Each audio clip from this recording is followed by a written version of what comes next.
Prochain match sur la carte, on enchaîne avec Sami Zayn, le lutteur local, hein, parce que puis j'ai aimé ça parce qu'on l'a même collé dans je sais plus c'est qui, à la table des commentateurs qui a fait genre là comment ça là tout le monde qui vient du Canada ils disent que sont locaux quand on est au Canada, c'est tellement grand ce pays-là, ça n'a pas de bon sens qu'ils soient locaux partout.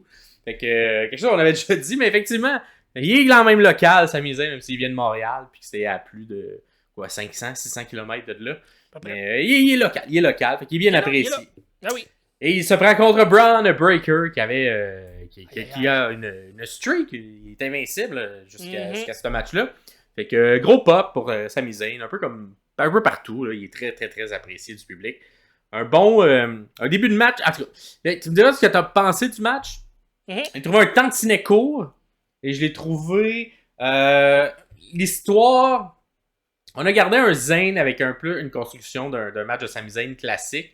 Avec un Zayn qui se fait un petit peu dominer au départ, mais finit par, en bon babyface, reprendre l'avantage et sortir. Mais, tu sais, on n'a pas... Même si Breaker a été techniquement très bon, je trouve qu'on n'a pas vendu si fort que ça, Breaker. Seulement un Oluva Kick pour amener à la victoire. Et à aucun moment, j'ai fait comme il l'a, là, tu sais. On dirait que j'ai pas senti une peur de perte de titre à aucun moment du côté de Zayn. Fait que c'est ça, je sais pas si c'est le manque de temps qui a fait que faut que ça soit un peu précipité. Qu'est-ce que t'en as pensé, toi? J'ai quand même vraiment aimé le match. Puis dans mes notes, parce que je me suis écrit, c'est quand je regardais le match, puis je regardais Sami travailler, j'avais comme c'est un vrai bon pro. Si on sort du kayfabe, là, c'est Sami qui contrôle le match, c'est Sami qui call les shots, c'est Sami qui dit à Braun exactement où on est, qu'est-ce qu'on fait. Puis ça, je veux pas briser la magie pour personne, là, mais un moment donné, quand t'écoutes tellement de lutte, tu finis par voir un peu ces détails-là. Ouais. Et tu vois tu vois quand ils se parlent, tu vois quand ce qu'on veut pas voir pour pas briser la magie. J'ai quand même vu un peu du côté de Sami, puis je trouve que ça a été bon, ça a été bien fait, ça a été bien apporté, puis ça a été gagnant pour Breaker parce que je suis quand même d'accord qu'il n'a pas été aussi fort qu'il aurait pu l'être. Sami a remonté la pente, mais il a quand même eu beaucoup d'offensives tout le long du match. C'était très up and down, c'était pas au début il y a eu beaucoup Breaker qui bat Sami, mais ça n'a pas été ça tout le long pour Sami qui revient à la fin du match. Ça a été très Sami va de l'avant, Breaker va de l'avant, Sami va de l'avant, Breaker va de l'avant. Fait que c'est peut-être ce rythme-là qui était différent, puis c'est peut-être ça qui a été un peu moins le fun pour montrer comment Braun peut être fort, parce que j'ai l'impression que faut bâtir Braun Breaker très fort. Puis je pense qu'on était en train de le faire, puis je pense qu'on ne s'est pas brisé du tout. Là. Il n'a pas mal paru dans ce match-là.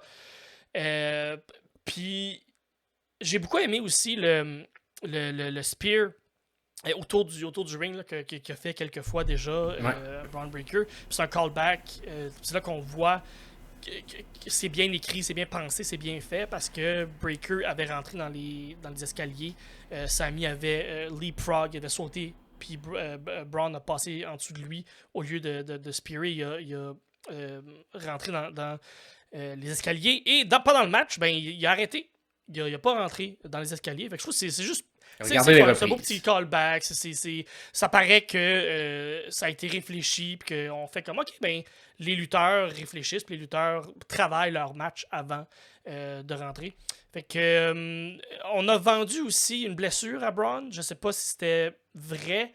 La façon que ça a été donné par les commentateurs, je crois pas, que je pense que c'était dans le kayfabe, puis ça a peut-être aidé à Sami de gagner ce match-là. Ouais. C'est quand même un bon mouvement. Il y a 3 mouvements moi, que j'ai bien apprécié de Braun dans ce match-là. Il y avait celui-là où il saute un peu vers l'extérieur, vers la table des commentateurs en faisant une corde à linge et se revole par-dessus. Là. Fait que ça lookait. Il y a évidemment le Frankensteiner qui fait toujours dans le coin qui look.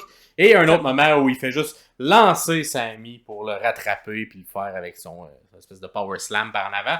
3 mouvements d'impact. Que c'est les seuls comme moments que j'ai fait. OK, Braun, on le vend fort. Mais le reste, j'ai quand même senti... En tout cas, j'ai été surpris de voir Zayn quand même vendu fort comme ça.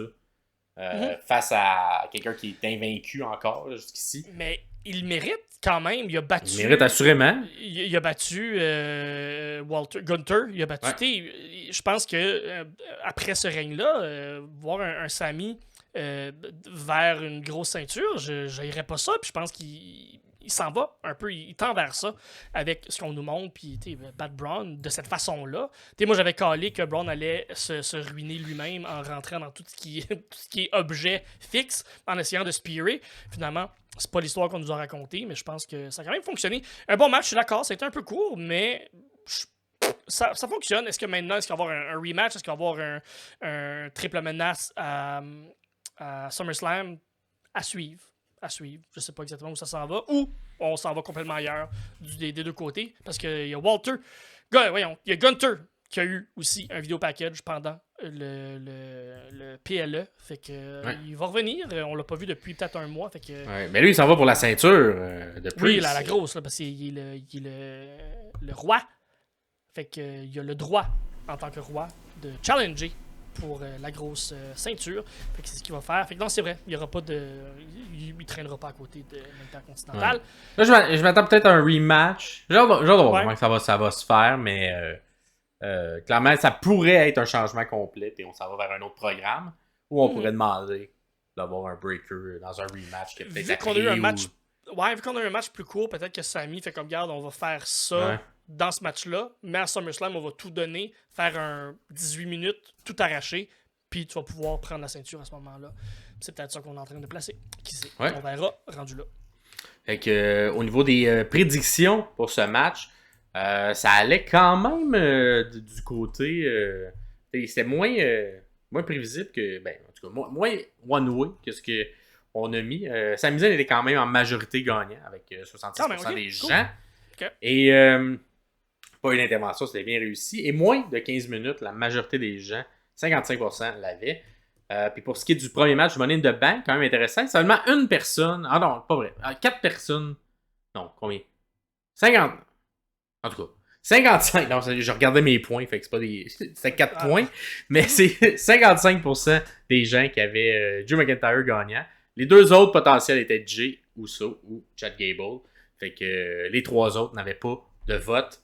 Donc, ça a été, somme toute, quand même bien réussi parce que la majorité des gens l'avaient, le bon gagnant. Donc, ça ressemble à ça pour ce qui est du questionnaire. Fait que dites-nous comment vous avez apprécié ce match-là, Sami Zayn contre Braun Breaker.